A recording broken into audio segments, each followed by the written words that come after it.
Halo semuanya. Nah, sampai juga nih kita di video terakhir yang mana kali ini kita akan bahas perkalian bilangan bulat. Berbeda nih dengan penjumlahan dan pengurangan. Perkalian punya aturan mainnya sendiri soal tanda positif dan tanda negatif. Nah, kabar baiknya, bagian ini justru merupakan hal yang paling simpel kalau kamu sudah tahu kuncinya. Penasaran? Yuk kita bahas sampai tuntas ya. Nah, untuk perkalian dalam bilangan bulat tentunya juga bukan hal yang asing bagi kita, karena perkalian merupakan hal ataupun penjumlahan yang berulang. Namun sebelumnya kita bikin kesepakatan terlebih dahulu mengenai perkalian bilangan bulat. Misal, positif negatif A dikali positif negatif B. Tentunya di sini akan menjadi 4 bilangan, yang mana bisa menjadi positif dikali positif, bisa menjadi positif dikali negatif, bisa menjadi negatif dikali positif, dan negatif dikali negatif. Kalau tadi ada kata istilah penjumlahan berulang, itu hanya berlaku pada bilangan yang di depannya bilangan positif. Tapi jika bilangan di depannya negatif, maka itu disebut pengambilan berulang. Nah, karena di sini kita menggunakan suatu media atau alat peraga, maka kita butuh suatu kotak untuk menempatkan alat peraga tersebut. Jadi, ketika kita menjumlahkan, maka kita menaruh alat peraga di kotak tersebut. Misalnya, kalau angka depannya positif, maka kita beberapa kali dari alat peraga itu ditambahkan ke kotak tersebut. Namun, jika angka depannya negatif, maka beberapa kali dari alat peraga itu diambil dari kotak tersebut. Nah, contoh soalnya. Misal soal pertama, 3 dikali 2. Angka di depannya ini kan bilangan positif.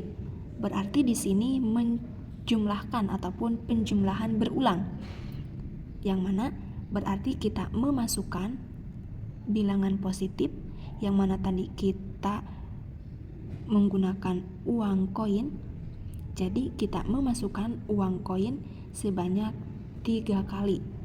Berarti memasukkan 2 uang koin sebanyak 3 kali ke kotak tersebut.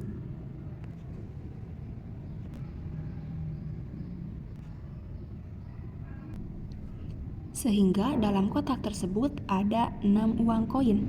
Jadi 3 dikali 2 sama dengan 6. Untuk soal yang kedua, yaitu 3 dikali negatif 2. Bilangan di depannya merupakan bilangan positif. Jadi artinya kita akan meletakkan ataupun menjumlahkan ke dalam kotak ini sebanyak 3 kali dari negatif 2. Tadi kita gunakan permen untuk negatif, jadi kita masukkan permen tersebut 3 kali ke dalam kotak.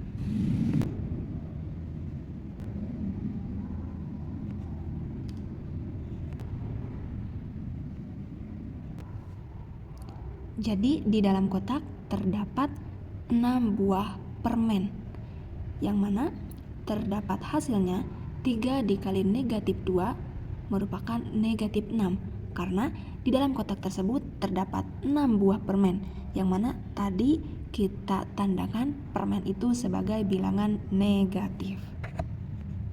Nah, untuk soal selanjutnya yaitu negatif 3 dikali 2. Bilangan di depannya negatif, maka kita mengambil dari kotak tersebut. Karena kotaknya masih kosong, bagaimana cara mengambil sesuatu yang tidak ada? Nah, solusinya kita masukkan dulu pasangan 0. Satu positif dan satu negatif, yang jika dijumlahkan itu hasilnya 0 ataupun netral. Jadi, kita masukkan 6 pasangan 0 ke dalam kotak. Isi kotak tetap bernilai 0. Nah, setelah seperti ini, kita jalankan perintahnya, yaitu ambil 2 uang koin sebanyak 3 kali dari kotak tersebut.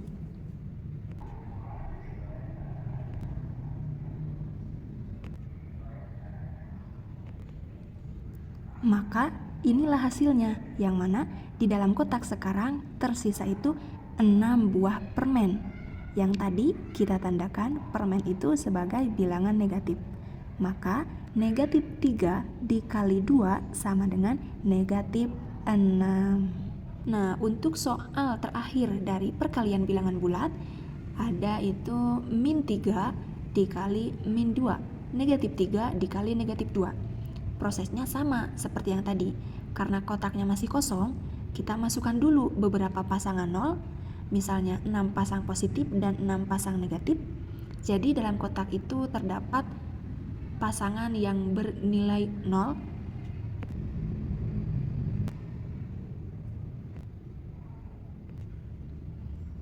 Nah, setelah seperti ini, kita lakukan perintahnya, yaitu mengambil ataupun membuang 2 bilangan negatif sebanyak 3 kali.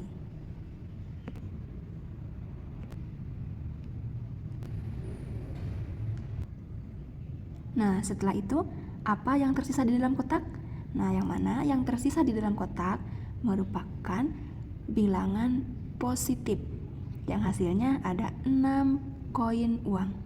Jadi, negatif 3 dikali negatif 2 adalah 6. Jadi, dapat disimpulkan dari perkalian bilangan bulat ini menjadi positif dikali positif sama dengan positif, positif dikali negatif sama dengan negatif, negatif dikali positif sama dengan negatif, dan negatif dikali negatif sama dengan positif. Nah, akhirnya pembahasan ini telah kita selesaikan, yang mana dari video pertama, kedua, dan ketiga. Maka tuntas sudah rangkaian pembelajaran bilangan bulat pada kali ini. Nah, mari kita ingat kembali ataupun mari kita simpulkan poin-poin penting dari video pertama, video kedua, dan juga video terakhir. Nah, untuk video pertama, kita belajar bahwa penjumlahan adalah tentang menggabungkan nilai.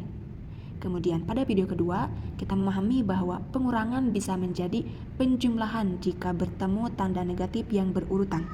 Kemudian pada video yang ketiga, kita tahu bahwa perkalian hanya perlu memperhatikan kesamaan tanda untuk menentukan hasilnya positif atau hasilnya negatif. Sekian video dari saya mengenai tentang pembelajaran matematika terkait bilangan bulat. Terima kasih yang sudah menonton. Semoga video ini bermanfaat. Saya Asri Sasabila. Sampai jumpa di video berikutnya. Dadah.